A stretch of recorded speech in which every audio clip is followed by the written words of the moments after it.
Welcome to Flash Core, your sharpest source for daily headlines and deep dives. If you're new here, don't forget to hit that subscribe button and stay ahead of the curve. 80 years have passed since August 1945, yet the bombings of Hiroshima and Nagasaki remain seared into the world's memory. On August 6th and 9th, humanity unleashed a force of unimaginable destruction, ending World War II, but beginning an era of nuclear fear.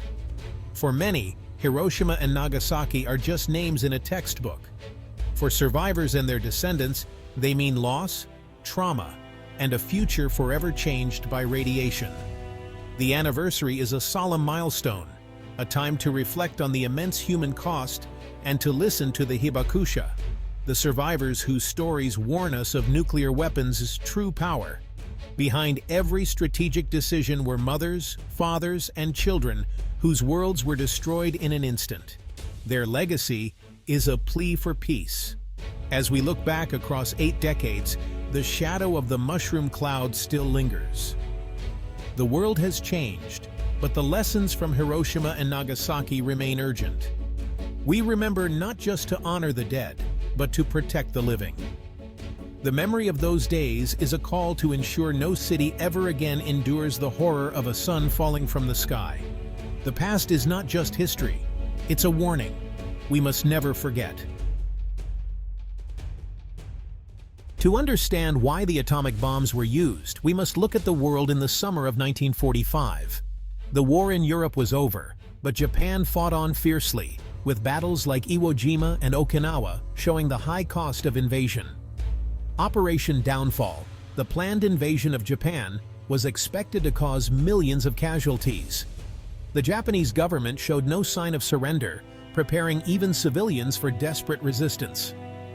In this context, the Manhattan Project delivered a new weapon. President Truman faced a monumental choice: use the bomb to force a quick surrender, or risk a bloody invasion. Some saw the bomb as a way to end the war and save lives. Others saw political motives, like demonstrating power to the Soviet Union.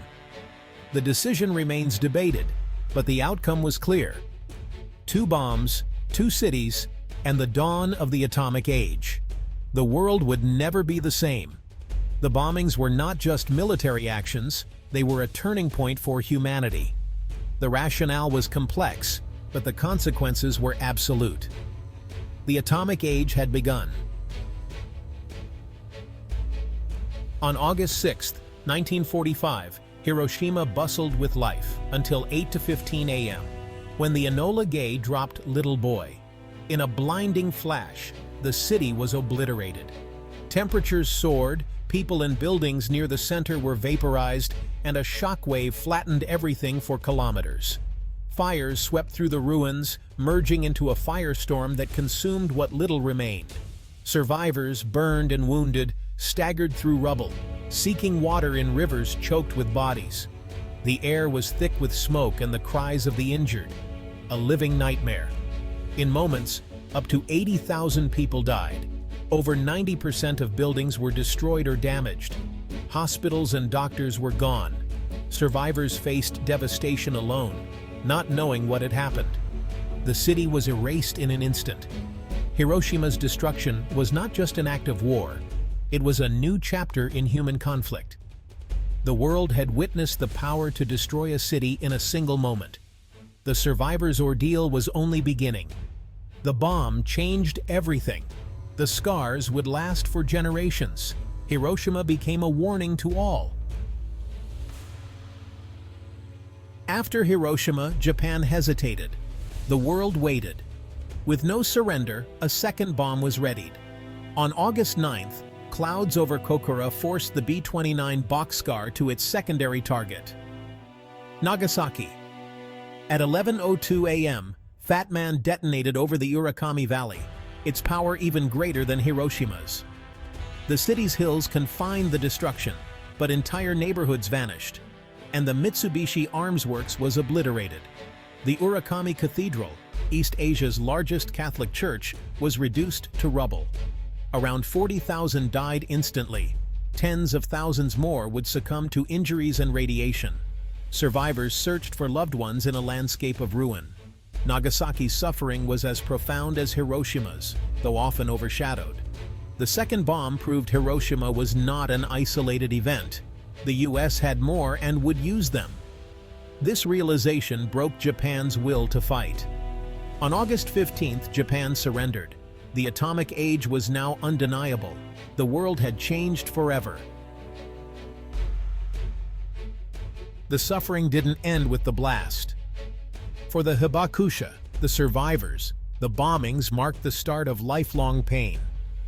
Radiation sickness appeared, hair loss, fever, fatigue, killing thousands more. Survivors bore deep psychological wounds, trauma, grief, and survivor's guilt. Many faced discrimination, feared as contagious or unfit for work and marriage. The Hibakusha became outcasts, their pain compounded by isolation. Long-term health effects included higher cancer rates and constant anxiety for their children's health. Their lives became a testament to the invisible, lingering poison of nuclear weapons. The scars, seen and unseen, endure to this day. News of Hiroshima and Nagasaki shocked the world. Relief at war's end soon gave way to fear as the reality of atomic destruction became clear. The US emerged as the sole nuclear power, but the Soviet Union quickly followed, igniting the nuclear arms race. The Cold War began, a standoff defined by the threat of mutual assured destruction. The mushroom cloud became a symbol of both progress and peril. Society lived with the anxiety of instant annihilation. Civil defense drills and fallout shelters became routine. Scientists like Oppenheimer and Einstein, horrified by their creation, called for international control and disarmament. The bombings sparked a global movement for peace. The atomic age had begun, and the world would never be the same. The lesson: humanity now held the power to destroy itself. The Cold War plunged the world into a nuclear shadow. The US and Soviet Union built vast arsenals, each side deterred only by the threat of total destruction. Crises like the Cuban Missile Crisis brought humanity to the brink. The world realized it had built a doomsday machine, one that could end civilization by accident or miscalculation. Treaties like the Partial Test Ban Treaty and the Non-Proliferation Treaty aim to slow the arms race and prevent nuclear spread. Yet the threat persists. More nations have nuclear weapons, and the risk of proliferation remains. The quest for a nuclear-free world continues, driven by the memory of Hiroshima and Nagasaki. The challenge of control is one of humanity's greatest tests. The legacy of the bombings is a constant reminder of what's at stake. The world must never forget the consequences of failure. The most powerful argument against nuclear weapons comes from the Hibakusha, the survivors who lived through the bombings. Their testimonies humanize the horror, forcing us to see beyond statistics to the real faces of victims. Sadako Sasaki's story and her paper cranes became global symbols of hope and peace. Museums in Hiroshima and Nagasaki preserve artifacts, silent witnesses to destruction. Remembering is resistance against forgetting. As Hibakusha grow older, the responsibility to share their stories falls to us. We must become custodians of their memory, teaching future generations. By remembering, we honor the lost and arm ourselves with the conviction to prevent another tragedy. The past is a guide for the future. Memory is our shield against repeating history. 80 years on, the lesson of Hiroshima and Nagasaki is clear. Nuclear weapons must never be used again. They are not just bigger bombs. They are instruments of mass destruction that threaten all humanity. The only victory is to prevent nuclear war from ever starting. This anniversary is a call to action. Support peace, diplomacy, and disarmament. Thousands of nuclear weapons still threaten our world. We must demand leaders choose dialogue over confrontation and uphold treaties that limit nuclear arms. Hiroshima and Nagasaki have rebuilt as cities of peace, their transformation a symbol of hope. Each year they remember the victims and renew their call for a world without nuclear weapons. Their resilience inspires us to carry the lessons of the past forward. The vow of no more Hiroshimas, no more Nagasakis is timeless. It is a promise we must keep for all future generations. The future depends on our memory and our action.